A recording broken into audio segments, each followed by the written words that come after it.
जय श्री कृष्णा। राधे राधे। आज मैं आपको सुनाऊंगी बैसाख माह में सुनी जाने वाली पौराणिक कथाएं। ये कहानियां पुराने समय से प्रचलित है। कहा जाता है कि बैसाख के महीने में स्नान करके तुलसी, पीपल या खेजड़ी के वृक्ष में जल सींचकर नियमित रूप से इन कथाओं को पढ़ें या फिर सुने तो हमारे सारे मनोरथ पूर्ण होते हैं। तो चलिए सबसे पहले सुनते हैं बांदरी की कहानी। एक बार की बात है, एक राजा था। वो बैसाख मास में प्रतिदिन गंगा स्नान किया करता था। राजा का आदेश था कि मुझसे पहले गंगा में कोई भी स्नान नहीं करेगा। लेकिन राजा जब गंगा जी में स्नान करने जाते तो उन्हें प्रतिदिन शांत जल की जगह हलचल करता हुआ जल दिखाई देता। तो राजा को संदेह हो गया कि अवश्य कोई तो है जो मुझसे पहले गंगा जी में स्नान करता है। तो राजा ने नदी के तट पर पहरेदार लगा दिए और कहा कि जो कोई मुझसे पहले स्नान करता है उसे पकड़कर मेरे पास ले आना। अगर वो औरत होगी तो निश्चय मैं उससे विवाह करूंगा। तो राजा के कहे अनुसार पहरेदार वहां पर पहरे देने लगे। गंगा जी के किनारे एक वृक्ष था, उस पर एक बंदरिया रहती थी। वह प्रतिदिन राजा जी के स्नान करने से पहले स्नान करके कहती कि बंदरिया बैसाख नहाए, राजा जी से पहले नहाए। यह कहकर वो वापिस पेड़ पर चढ़ जाती। ऐसा करते करते बैसाख का पूरा महीना बीत गया, परंतु पहरेदारों को कोई भी सुराग नहीं मिला। किंतु बैसाख की पूर्णिमा के दिन राजा के सिपाही जब पहरा दे रहे थे तो उन्हें तालाब में डुबकी की आवाज सुनाई दी। तो पहरेदार दौड़कर तालाब के पास आए तो देखा कि एक बंदरिया नहा रही है और बोल रही है कि बंदरिया बैसाख नहाए, राजा जी से पहले नहाए, सवा पहर के तड़के नहाए। ऐसा कहकर जब वो पेड़ पर चढ़ने लगी तो राजा के सिपाहियों ने उसे पकड़ लिया और राजा के पास ले गए। तो राजा का तो यह वचन था कि अगर कोई स्त्री होगी तो उससे मैं विवाह करूंगा। तो राजा को अपने वचन के अनुसार उस बंदरिया से विवाह करना पड़ा। कुछ दिन बीते थे। बैसाख स्नान के पुण्य से बंदरिया का गर्भ ठहर गया। 9 महीने पूरे होने पर बंदरिया ने राजा से पूछा कि बच्चे के जन्म पर मुझे क्या करना चाहिए, मैं क्या करूंगी, आप मुझे बताओ। तब राजा ने कहा कि मैं आपके कमरे में घंटी लगवा देता हूँ। जब भी तुम्हें दर्द हो तो ये घंटी बजा देना, मैं पूरा इंतजाम कर दूंगा। तो राजा ने ऐसा कहकर बंदरिया के महल में घंटी लगवा दी। तो राजा के तो पहले से अन्य रानियां थी, उनके कोई संतान नहीं थी। जब उन्हें पता चला कि बंदरिया तो गर्भवती है तो वे जानकर उस बंदरिया रानी से ईर्ष्या करने लगी और भावी संतान को नष्ट करने के लिए तरह तरह की योजनाएं बनाने लगी। तो घंटी बंधी हुई देखकर एक रानी ने बंदरिया से इसका कारण पूछा। तो बंदरिया ने सारी बात उनको बता दी कि यह घंटी राजा ने क्यों बंधवाई है। तो रानी ने यह सुनते ही अपने मन में एक साजिश रची और बंदरिया से कहा कि तुम एक बार घंटी बजाकर तो देखो कि राजा जी आते हैं या नहीं। उस टाइम अगर राजा नहीं आए तो तुम क्या करोगी। तो बंदरिया ने कही कही घंटी बजा दी। तो राजा दौड़ता हुआ महल में आया और घंटी बजाने का कारण पूछा। तो बंदरिया ने कहा कि मैंने तो रानी के कहने पर घंटी बजाई थी, लेकिन रानी ने बाहर आने पर कहा कि राजा आप किस पर विश्वास कर रहे हैं, यह तो एक जानवर है, ना जाने कितनी बार घंटा बजाएगी। आप अपना काम छोड़कर कितनी बार आएंगे। हम इतनी रानियां हैं, इस बंदरिया को अच्छी तरह संभाल लेंगे, आपको चिंता करने की कोई जरूरत नहीं है। आप ऐसा करें कि ये घंटा यहाँ से हटवा दीजिए। ऐसा कहकर उन्होंने वो घंटा वहां से हटवा दिया। कुछ दिनों बाद जब बंदरिया के बच्चे के जन्म का समय आया तो उसने दूसरी रानियों से पूछा कि मैं क्या करूं। तो रानी ने कहा कि तुम आंखों पर पट्टी बांधकर सो जाओ। तो बालक के जन्म लेते ही उसके रोने से पहले ही रानियों ने उसे एक टोकरी में रखकर दासी को दे दिया और कहा कि नदी में प्रवाहित कर आओ, और उस बच्चे के स्थान पर एक पत्थर रख दिया और राजा को जल्दी से समाचार भेज दिया कि बंदरिया ने तो एक पत्थर को जन्म दिया है। जब राजा ने सुना तो बहुत ही दुखी हुए। फिर सोचा कि दूसरी रानियों के बच्चे ही नहीं होते तो वो तो एक बंदरिया है, उसके क्या संतान होगी। दूसरी ओर जब दासी उस सुंदर बच्चे को लेकर जा रही थी तो उसका बिल्कुल भी मन नहीं हुआ कि उसे नदी में प्रवाहित कर दे। तो वह उस बच्चे को लेकर इधर उधर घूमने लगी। उसे एक खड्डा दिखाई दिया जहां कुम्हार और कुम्हारिन मिट्टी खोदने आते थे। तो उसने सोचा कि इस बच्चे को यहाँ पर चुपचाप रखकर चली जाऊंगी। जैसे ही वह बच्चे को वहां पर रखकर जाने लगी तो कुम्हार और कुम्हारिन आ गई। तो उन्होंने पूछा कि ये बच्चा किसका है और यहाँ पर क्यों रखा है। तो दासी ने सारी बात उस कुम्हार और कुम्हारिन को बता दी और कहा कि आप किसी को ना बताएं, वरना मुझे वो रानियां जान से मार देगी। तो सारी बातें जानकर कुम्हार और कुम्हारिन ने कहा ठीक है, क्योंकि कुम्हार निसंतान था। उसने बच्चे को ईश्वर का भेजा हुआ उपहार समझकर अपने घर ले गया और दोनों उसे बड़े ही प्यार से पालने लगे। बड़े होने पर बालक को बता दिया कि तुम बंदरिया के पुत्र हो, जिसे रानियां मारना चाहती थी। ऐसा कहकर उसे सारी जानकारी से अवगत करा दिया। तो एक दिन वह बालक कुम्हार के बनाए हुए मिट्टी के हाथी घोड़े लेकर पनघट पर गया और वहां दासियों को देखकर कहने लगा कि आओ मेरे मिट्टी के हाथी घोड़ों, पानी पी लो, आओ मेरे मिट्टी के घोड़ों, पानी पी लो। जब यह दासियों ने सुना तो वो जोर जोर से हंसने लगी और बोली कि अरे मूर्ख, क्या मिट्टी के हाथी घोड़े भी कभी पानी पीते हैं? तो इस पर बच्चे ने कहा कि जब बंदरिया पत्थर को जन्म दे सकती है तो मिट्टी के हाथी घोड़े पानी क्यों नहीं पी सकते। तो वो दासियां जल्दी जल्दी आई महल में और रानी को बताया कि पनघट पर एक बालक बैठा है, वो ऐसे बोल रहा है, हमें तो लगता है कि वो आपने भेजा था वही राजा का पुत्र है। तो सारी रानियां उसे मारने के लिए फिर से साजिश रचने लगी और दूसरे दिन उन्होंने गोंद के लड्डू बनाकर दासी को दे दिए और कहा कि उस बालक को ये दे देना। तो दासी ने कहे अनुसार वो लड्डू ले जाकर उस बालक को दे दिए। तो विष्णु भगवान की कृपा से वो लड्डू तो गोंद और बादाम के बन गई और उस बच्चे ने लड्डू खाए तो उस बालक की मृत्यु नहीं हुई। उसने खाकर कहा कि लड्डू तो बहुत अच्छे बने हैं। तो दासी ने फिर आकर ये समाचार रानी को बता दिया कि उस बालक का तो कुछ भी नहीं बिगड़ा।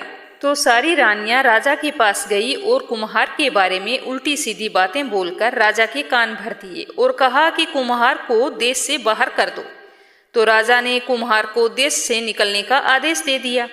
कुम्हार जाकर जंगल में रहने लगा। जंगल में रहते रहते 1 वर्ष बीत गया। दूसरे साल जब चैत का महीना आया तो गणगौर की पूजा के दिन वह वानर पुत्र बगीचे के बाहर 108 करवे और 108 गोलियां लेकर बैठ गया और घड़े में जल भर लिया। तो साहूकार की बेटियां गणगौर बनाने के लिए मिट्टी लेने के लिए बगीचे में आई तो बगीचे में खेलने और झूलने लगी। ऐसा करते करते काफी समय बीत गया तो उन्हें बहुत ही जोरों की प्यास लग गई। तो उन्होंने बंदरिया के बेटे से कहा कि हमें पानी पिला दो। तो उस लड़के ने कहा कि पानी तो मेरे पास है, पर मेरी एक शर्त, मेरे पास एक गोली है, उसे खा लो और 7 बार मेरी परिक्रमा कर लो, फिर मैं तुम्हें पानी पिला दूंगा। तो पहले तो लड़कियों ने मना किया, लेकिन तेज प्यास लगने के कारण वो मान गई। तो इस तरह वो गोली खाई और युवक के चारों ओर 7 चक्कर लगाए। इस तरह एक के बाद एक करती गई और पानी पीती गई। तो इस तरह मजबूरी वश वे सारी गर्भवती हो गई। कुछ दिनों बाद जब उनके माता पिता को पता चला तो उनसे पूछा तो उन्होंने सारी बात बता दी। तो वे सारे साहूकार मिलकर कुम्हार के पास गए और सारा किस्सा बताया और कहा कि तुम्हारे बेटे ने हमारे बेटियों से शादी कर ली है, अब इन्हें तुम्हें अपने पास रखना होगा। तब कुम्हार ने कहा कि मैं तो गरीब हूँ, मैं इन्हें नहीं रख सकता। तो सारे साहूकारों ने कहा कि हम खूब सारा धन देंगे, लेकिन हमारी लड़कियां तो तुम्हारे घर की बहू बनेगी। तो इस तरह सारे साहूकारों ने मिलकर खूब सारा दान दहेज देकर अपनी बेटियों को कुम्हार के घर विदा कर दिया। तब कुम्हार के घर तो 108 बहुएं हो गई और कुछ महीनों बाद 108 पोते हो गए। तो इस खुशी में कुम्हार ने एक बहुत बड़े उत्सव का आयोजन किया। तो उसने पूरे नगर को आमंत्रित किया और साथ में राजा को भी बुलवाया। तो राजा के यहाँ से बंदरी रानी को छोड़कर सारे लोग भोजन के लिए आए। तो बंदरी के पुत्र ने देखा कि मेरी माताजी नहीं आई है। तब राजकुमार ने राजा से आज्ञा लेकर रथ और पालकी ली और राजमहल चला गया। वहां से अपनी बंदरी माता को वहां लेकर आया। सभा में उसे सबसे ऊंचे आसन पर बैठाया गया और राजकुमार ने अपनी सभी पत्नियों को पहले से ही समझा दिया था कि यह बंदरी ही मेरी माता है, जिसने मुझे जन्म दिया है। तो एक एक बहुएं बंदरी रानी के चरण स्पर्श करती गई और एक एक सोने का सिक्का और पोते को गोद में देती गई। जब राजा की अन्य रानियों ने यह सब देखा तो उन्होंने कुम्हार के पुत्र से इसका कारण पूछा। तो रानियों को विश्वास हो गया कि यह इसी बंदरी का पुत्र है। तब रानियों ने मिलकर क्रोधित होकर राजा से कहा कि कुम्हार के लड़के ने हमारा अपमान किया है और इस बंदरिया का सम्मान किया है, इसीलिए हम वापिस जा रहे हैं। लेकिन राजा को तो कुम्हार ने पहले ही सारी सच्चाई बता दी थी, इसीलिए उसने रानियों को देश से बाहर निकाल दिया और फिर अपने पुत्र और सारी बहुओं और पोतों के साथ महल में आ गया और राजकुमार का बड़े ही हर्षोल्लास के साथ राज्याभिषेक किया गया। राजकुमार ने कुम्हार से महल में रहने का अनुरोध किया, लेकिन जब वह नहीं माना तो राजा ने उसे खूब सारा धन देकर विदा किया। इस तरह बैशाख स्नान के पुण्य से बंदरिया ने इतना सब कुछ पाया। बैशाख स्नान का इतना महत्व है तो हम सभी को बैशाख स्नान अवश्य करना चाहिए। हे विष्णुदेव, जैसा राजा और बंदरिया को दिया वैसा सबको देना। कहानी कहने वाले को, सुनने वाले को और हुंकारा भरने वाले को बोलो विष्णु भगवान की जय हो। तो चलिए सुनते हैं अब दूसरी कहानी। यह कहानी है विष्णु भगवान, माँ लक्ष्मी और एक सीधे साधे किसान की। एक बार एक सीधा साधा अनपढ़ गंवार किसान था। बैशाख का महीना चल रहा था। उसने देखा कि सारे लोग पीपल सींच रहे हैं, कोई खेजड़ी में जल सींच रहे हैं, तो उसने पास जाकर पूछा कि अरे भैया तुम क्या कर रहे हो? तो उन्होंने कहा कि हम बैशाख स्नान करते हैं और विष्णु जी की पूजा करते हैं। तो वह सोचने लगा कि मुझे तो पूजा पाठ करनी आती ही नहीं, तो मैं पूजा कैसे करूं और भगवान विष्णु को खुश कैसे करूंगा। तो वह सोचता सोचता एक संत जी के पास गया और कहने लगा कि मुझे भी कोई ईश्वर का ऐसा नाम बता दो जिसे मैं सारा दिन जपता रहूं और अपना काम भी करता रहूं, ताकि मेरा भी परलोक सुधर जाए। तो संत जी ने कहा कि तुम्हारी बात तो ठीक है, तुम ऐसा करना कि अग मोचन, अग जाने के पाप, मोचन जाने हरने वाला, ये नाम तुम जपा करो। इस नाम को जपने से तुम्हारा परलोक सुधर जाए। सीधा साधा किसान था, वो उसी समय से लग गया कि अगमोचन रटता रहा और अपने खेत चला गया। लेकिन जाते जाते वो तो भूल गया और घमोचन रटने लगा। अब तो वह रात दिन उठते बैठते बस घमोचन रटता रहता। एक दिन भगवान विष्णु भोजन करते हुए मुस्कुरा रहे थे, तो माँ लक्ष्मी ने पूछा कि इस तरह अकेले बैठे क्यों हंस रहे हो? तो भगवान विष्णु कहने लगे कि लक्ष्मी, मेरा एक भक्त ऐसा है जो मेरा नाम रात दिन रट रहा है, और नाम ऐसा है कि जिसका शास्त्रों में कोई वर्णन नहीं है।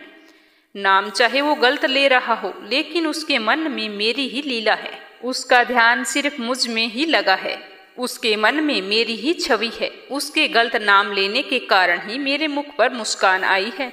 तो यह सुनकर लक्ष्मी माँ कहने लगी कि आपको लगता है कि यह आपका सच्चा भक्त है, तो चलो हम इसकी परीक्षा लेते हैं। तो विष्णु जी कहने लगे कि लक्ष्मी, अगर तुम्हारी ऐसी इच्छा है तो चलो धरती पर चलते हैं। तो दोनों ने साधारण स्त्री पुरुष का रूप धारण कर लिया और उसी खेत में जा पहुंचे। वहां पर किसान तो खेत में हल जोत रहा था। तो भगवान विष्णु कहने लगे कि लक्ष्मी, इसकी परीक्षा तुम्हें ही लेनी होगी, इसीलिए तुम इस किसान के पास जाओ और मैं किसान के खेत के पास कुछ खड्डे बने हुए हैं, मैं उसी में जाकर छुप जाता हूँ और तुम उसकी परीक्षा ले लेना।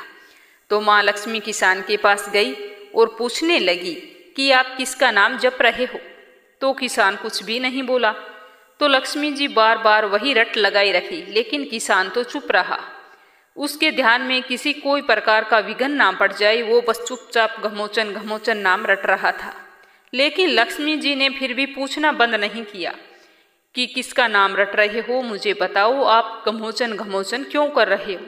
तो किसान थोड़ा मुंह फटता। तो किसान खींच कर आखिर कहने लगा कि तेरे भरतार का नाम जप रहा हूँ।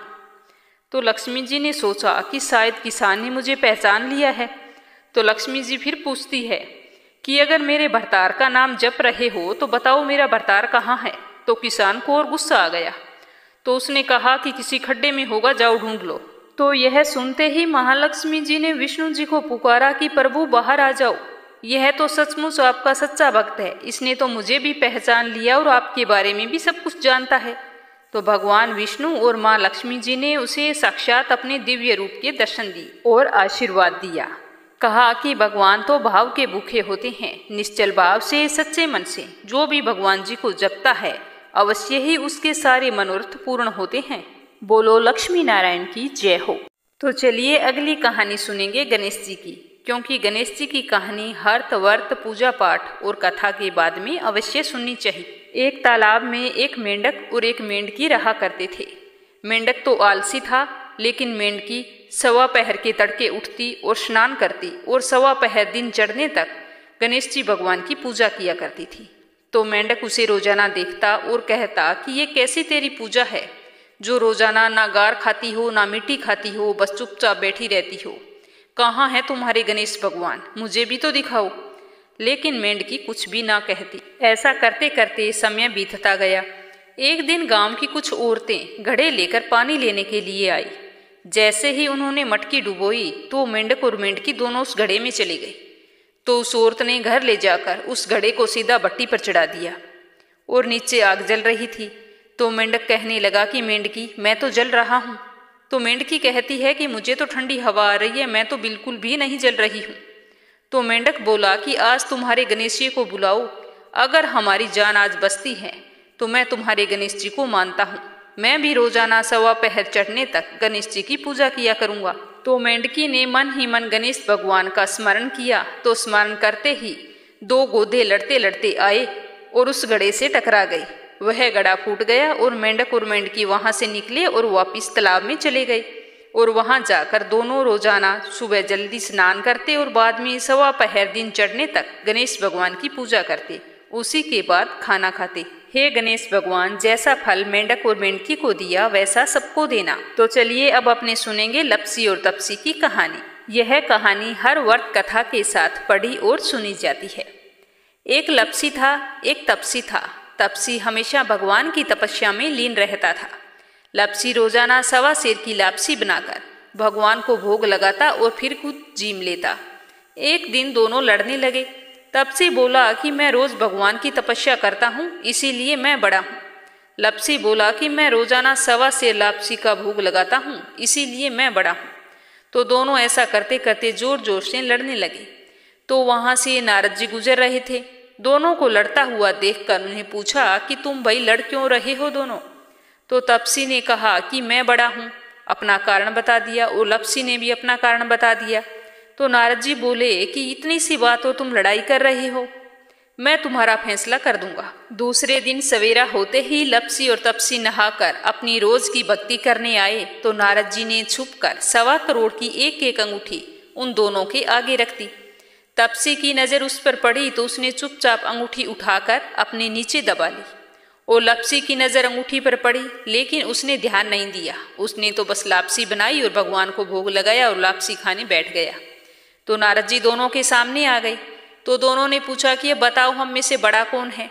तो नारद जी ने तपसी से खड़ा होने को कहा। तो वो खड़ा हुआ तो उसके पैर के नीचे अंगूठी दिखाई दी। तो नारद जी ने तपसी से कहा कि तपस्या करने के बाद भी तुम्हारी चोरी करने की आदत नहीं गई, इसीलिए लपसी बड़ा है और तुम्हें तुम्हारी तपस्या का कोई फल नहीं मिलने वाला, चाहे तुम कितनी मर्जी तपस्या कर लो। तो ये सुनकर तपसी को बहुत ही दुख हुआ और शर्मिंदा होकर माफी मांगने लगा। उसने नारद जी से कहा कि मैंने इतने सालों से तपस्या की है, उस तपस्या का मुझे फल कैसे मिलेगा, आप मुझे कोई तो रास्ता बताओ, आज के बाद मैं चोरी नहीं करूंगा। तो नारद जी ने कहा कि अगर कोई औरत रोटियां बनाएगी और गाय और कुत्ते की रोटी नहीं बनाएगी तो वो फल तुझे मिलेगा। यदि कोई ब्राह्मण को भोजन करवाकर दक्षिणा नहीं देगी तो उसका फल भी तुझे ही मिलेगा। अगर कोई सूट साड़ी तीवल किसी को देगी और साथ में कोई रुपये नहीं देगी तो उसका फल भी तुझे ही मिलेगा। अगर कोई दीपक से दीपक जलाएगा तो उसका फल भी तुझे ही मिलेगा। अगर कोई सारी कहानी सुन ले लेकिन तुम्हारी कहानी नहीं सुनेगा तो उस व्रत का फल भी तुझे ही मिलेगा। तो कहा जाता है कि उसी दिन से हर व्रत कथा और कहानी के साथ लपसी तपसी की कहानी कही और सुनी जाती है। तो ये थी वैशाख स्नान में सुनी जाने वाली कहानियाँ। हे विष्णु भगवान, कोई भूल चूक हुई हो तो मुझे क्षमा करना। तो वैशाख स्नान करने वाले सभी विष्णु भक्तों से मेरा तो यही निवेदन है कि रोजाना ये कहानियाँ सुने तो आपके सारे मनोरथ अवश्य पूर्ण होंगे।